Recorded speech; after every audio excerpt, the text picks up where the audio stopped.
So, you've been thinking about starting in real estate investing and have been thinking for a long time but not able to start? Something holding you back? Something creating doubts in your mind? Well, my friends, you're not the only ones. We all have our hesitations, and these hesitations are just not limited to mortals like us, like you and me. Today, I want to talk about the mental aspect of real estate investing. If your mind is calm and sound, you will be able to manage the immense pressure this business can and will put on you. To give you some examples, Trump thought of running for the office in 2000. 2004, 2008, and finally winning it for the first time in 2016. 16 years is a long time. And that's not all. If you're a movie buff, you must have watched The King's Speech. This guy, Prince Albert, has become the King of England and all of its colonies around the world. Colonies that spread across the world and has 70% of the Earth's population as his subject. But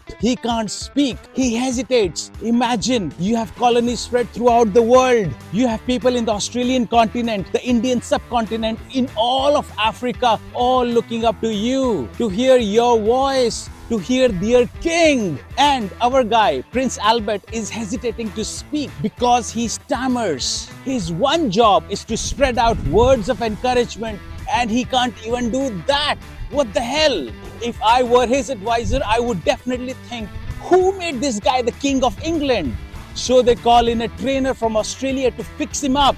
Today, I am that fixer for you. Hey everyone, if you don't know me or are new to my channel, my name is Vikram Chopra. I was an investment banker turned broker in the Greater Charlotte metropolitan area, where I invest and assist other investors realize their financial goals through real estate investing. Chapter 1, the invisible barrier, the illusion of how to. If you want to get into real estate investing, the internet will tell you that your biggest hurdles are technical. They will tell you that you need to master the BRRRR method: buy, rehab, rent, refinance, repeat. They will tell you to study the tax code, learn how to calculate the net operating income (NOI), or figure out how to raise private capital. You buy the books, you download the spreadsheets, you listen to 150 hours of podcast while driving to your day job. You have enough theory in your head to pass a master's level exam on property management. And yet, you haven't bought a single piece of dirt. You haven't made even one offer. Why? Because the real estate industry has a dirty little secret. The mechanics of buying a property are relatively simple. The psychology of pulling the trigger is agonizingly complex. I've been buying houses for a while now. In the first few years, when something would come on the market, I would discuss it with my wife. We would roughly go over the math to see if the deal is viable or not. You know, just like normal people. However, I started noticing that my wife started trending from a yes to a no almost in all deals. I couldn't quite understand. As we bought more and more homes, her excitement level started going down. I, on the other hand, was always super excited to see a house come up on the market. Little did I realize that it was the mental challenge for her. As I got more homes, the debt increased. Managing that debt, staying on top of it all is not easy feat by any means. We treat real estate like a game of mathematics, but for the beginner, it is entirely a game of emotional regulation. It is the mental challenge of staring down a six-figure debt, risking your hard-earned savings, and stepping out of the comfort zone of a standard W-2 paycheck into the wild west of entrepreneurship. Today, we are not talking about the cap rates, the cash-on-cash return, or the plumbing. We are going to talk about the invisible barrier. We are going to dissect the specific psychological traps that keep 95% of all aspiring investors stuck on the sideline forever, and the exact mental frameworks you need to break through those barriers. Chapter 2, the monsters in the dark, deconstructing the 3 great fears. To beat a monster, you need to name it. You must have seen the movie The Pope's Exorcist. Russell Crowe is asking the devil his name. Now, why would he do that? Because then he could break the illusion. It gives him the power, the authority, and the control over the demon. Same way, when you're staring at that online listing, feeling that tight knot in your stomach that stops you from calling an agent, you are not actually afraid of the house. Russell Crowe, the exorcist, is not scared of the demon. You are just experiencing one of the 3 primal financial fears. Let's break them down. Number 1, the fear of ruin, the financial void. For most normal people, including me, money represents safety. It is the roof above your head, the food on your table, the years of your life trading for a savings account. Real estate investing asks you to take all of that concentrated safety and convert it into a risk.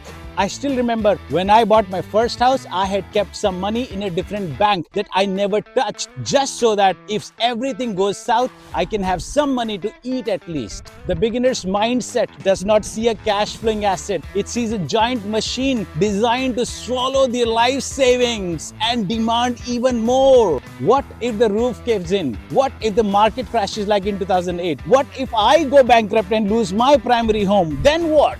This fear is amplified by cognitive bias known as loss aversion. Behavioral psychology shows us that the pain of losing $10,000 is psychologically twice as intense as the joy of making $10,000. In real estate, this bias paralyzes you. It forces you to focus entirely on protecting what you have rather than calculating what you could realistically gain. Number 2, the imposter syndrome, the professional barrier. The second mental challenge is the feeling that you are playing a game you have no right to play. The demon doesn't think that. Take my advice, never be scared. You sit across from a real estate agent who has closed 400 deals or a contractor who has been flipping houses since you were in middle school, and you feel like a child wearing their parents' oversized suit. You worry that they will see through you. You're afraid to looking stupid on a phone call. You worry that when you ask, what does this line item mean? The property manager will laugh and realize you have no idea what you're doing. So, to avoid this discomfort of feeling exposed, you choose the safest option available. You do nothing. Don't do that. Look at me, I'm making a YouTube video. Do I look like Brad Pitt? No. Do I talk like Matt Damon? Oh God, no. Most of the time I'm so nervous that I just keep running my mouth non-stop, and I probably look like Jack Black with a tenth of his confidence. But that isn't stopping me from making this video. There are people walking around it. It makes me nervous. Does it stop me from recording this video? Nope, never. Number 3, the myth of the 2 a.m. toilet, the operational nightmare. Every aspiring investor has had a well-meaning aunt, uncle or co-worker say, you want to buy a rental? Have fun getting calls at 2 in the morning to fix a clogged toilet. This single cliche phase has killed more generational wealth than any other market downturns. It creates an irrational mental image of a property ownership where you are essentially a glorified sleep-deprived janitor constantly battling catastrophic plumbing failures. It transforms a business asset into a looming operational nightmare. Don't underestimate this nightmare though. My rental was burnt down and I got a call at 3 a.m. in the morning. I made a video of it. You can check it out here. Chapter 3, the analysis paralysis trap, when education becomes an addiction. How do we cope with these fears? We don't quit. Quitting feels like admitting defeat. Instead, we do something much more insidious. We hide behind education. This is the phenomenon known as the analysis paralysis. It is the ultimate mental trap because it shows up as productive work.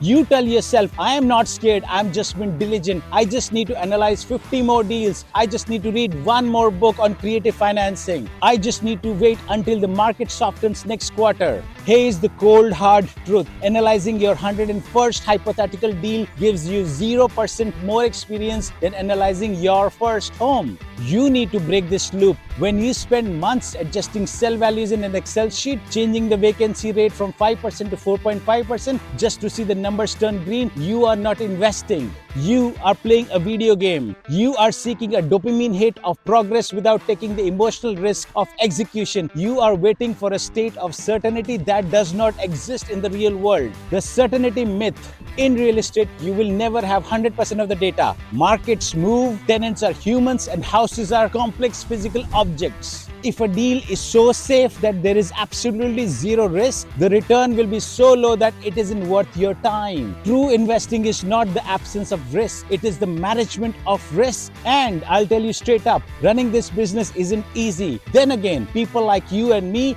who are the doers, the movers, and the shakers, don't believe in anything that's easy anyways. If it's not challenging enough, I lose interest real quick. Chapter 4, shifting the mindset, cognitive reframing for the new investor. So, how do you break this loop? We can't just will ourselves to be brave. Willpower is a finite resource that burns out the moment a broker sends you over an intimidating 50-page commercial lease. Instead, we have to systematically reframe how our brain processes real estate investing. My mom, who is just like me, will always ask me this question: how do you eat an elephant? When I was a kid, I grew up in West Africa. My dad used to work there, and there were so many elephants that used to roam around our house. Anyways, my mom would always say, one bite at a time. You can gobble an entire gigantic African elephant also if you just focus on the one bite that you're going to take. It is a mind shift. Shift 1, from buying a house to buying a business. When you buy your personal home, it is an emotional purchase. You care about the paint colors, the view from the master bedroom, and what your friends will think when they come over for a housewarming party. When beginners look at their first investment property, they mistakenly apply that same emotional lens. They think, I wouldn't want to live here, or the kitchen is outdated, it makes me feel uncomfortable. You must detach. You are not buying a house, you are buying a small business that happens to be made up of brick and mortar. The tenants are your customers. The rent is your gross revenue. The mortgage is your cost of goods sold. Once you view a property as a standalone corporate entity, the emotional weight drops. The property doesn't need to make you proud, it needs to make you financial sense. Shift 2, redefining failure, the tuition framework. Hey man, I've made so many mistakes in my life, not just in real estate. I have other investors laugh on my face for my stupid decisions. When I was taking that bad decision, it looked as the best decision at that point of time. And in life too, I can't tell you the regrets that I live with even today because of decisions that I made 20 years ago. So, I have seen a lot of shit, but what is the worst case scenario on your first deal? You buy it, you miscalculate the repairs, a pipe burst, and you lose $5,000 over the course of the first year. To the untrained mind, this is a tragedy. It's proof that you should not have tried. But let's reframe that. If you went to business school to get your MBA, you would easily pay $40,000 to $80,000 in tuition. You would sit in a lecture hall listening to theories and you wouldn't think twice about that money being lost. It's the price of education. If your first real estate deal goes sideways and costs you $5,000, that isn't a loss. That is your real estate tuition. And here's the kicker. The lessons you learn from a single leaking roof or a difficult eviction will teach you more about risk management, contract negotiation, and physical asset protection than any university professor ever could. You didn't lose $5,000. You paid an incredibly cheap tuition fee to the School of Real World Experience. By the way, if you're a beginner or an investor and are looking for guidance on how to get started in real estate investing, feel free to book a 20-minute phone call with me. Link in the description below. Chapter 5, De-risking the first step. Tactical strategies to lower the psychological bar. If the mental challenge of jumping into a traditional investment property is too high, the solution isn't to stay still. It is to lower the height of the hurdle until your brain stops perceiving it as a lethal threat. I did this. The first house I bought was for $107,000. It is a 1-bedroom, 1.5 bath condo in a high-rise building in Alexandria, Virginia. I didn't buy a $250K house. No, I was scared. Well, I still wouldn't buy a $250K house for investment today because I know getting $2,500 of rent every month from someone's pocket isn't easy. There are 3 highly practical ways of de-risking your entry point psychologically. Strategy 1, the house hacking, the ultimate gateway drug. If buying a standalone rental property feels like leaping across a chasm, house hacking is a sturdy footbridge. House hacking is the process of buying a primary residence like a duplex or a triplex or a fourplex or a single family home with extra rooms, living in one unit and renting out the rest, the others. Why is this a psychological cheat code? A. Familiar financing. You use a low down payment residential loan like an FHA or conventional loan requiring as little as 3% to 5% down instead of the standard 20 to 25% down for pure investment homes. B. Proximity control. You live on site. If something breaks, you don't have to drive across town in a panic. You walk next door. You learn how to manage a property while retaining the psychological safety of your own home. Strategy 2. The guaranteed small win. Your first deal does not need to be a home run. It doesn't need to retire you, replace your day job, or make you look like a genius on social media. The sole overriding objective of your very first real estate transaction is simple: to cross the finish line. And then, you know what happens? You become like me. After I bought my first property, I felt really good.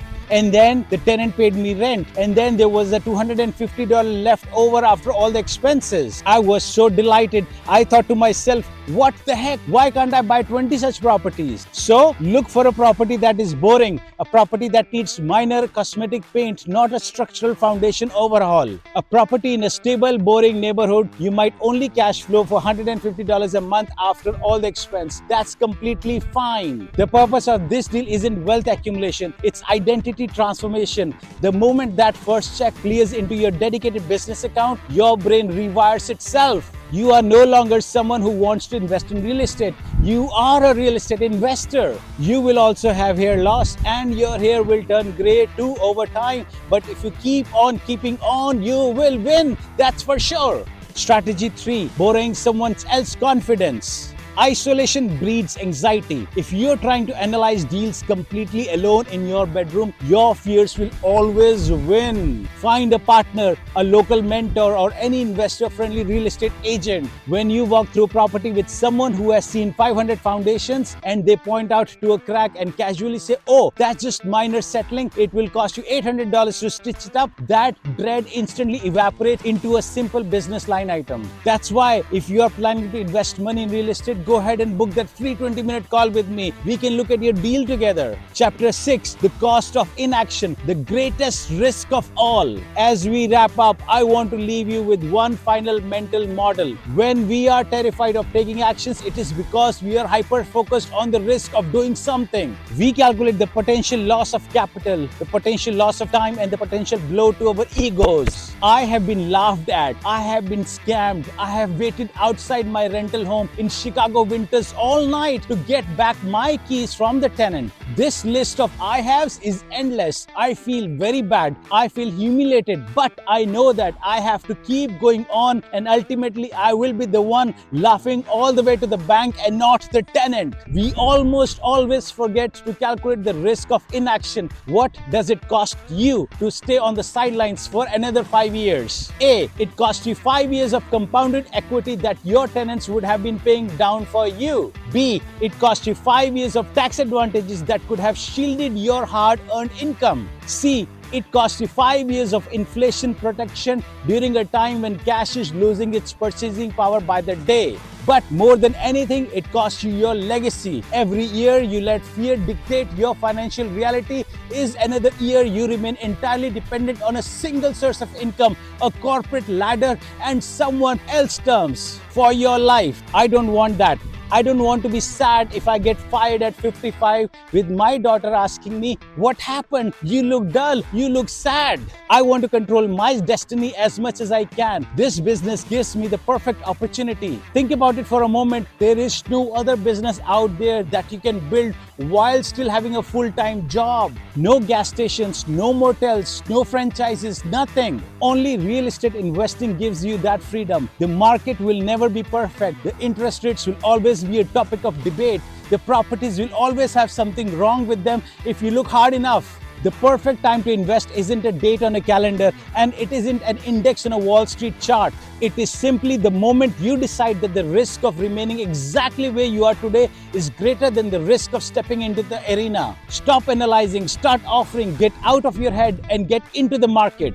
That's why, if you have questions, doubts, concerns, go ahead and book that free 20-minute call with me. We all have to overcome our hesitations on our own. Yes, you can attend some coaching classes, talk to mentors, but they can only do so much for you. They can encourage you now, they can show you the path, but you, my investor friend, the one listening to my voice, is responsible for your destiny, and you are the one who's going to overcome your hesitations and plunge into the world of real estate investing. I'm not going to lie to you. Real estate investing is daunting task. It takes years to see any significant results. Yes, you can make a few $100s from your first property, that also if done correctly, but that's not going to satisfy you. You won't be willing to go through all of this nonsense just for a few $100s, and that also with so much headache. It is true that the going will get tough in this journey, but always remember, when the going gets tough, only the tough gets going. So when hesitations creep in or the going gets tough, just dig in, work harder, and step up to meet the challenges with extra effort. Thanks for watching, and if you found value in this video, hit the like button, subscribe the channel, and leave a comment about the biggest hurdle that you're facing currently. And when you're ready, watch the video of 3 simple strategies that real estate investors use to make more money. So until next time, this is Vikram signing off. Good luck, goodbye, and go earn your freedom by getting started in this business of real estate investing.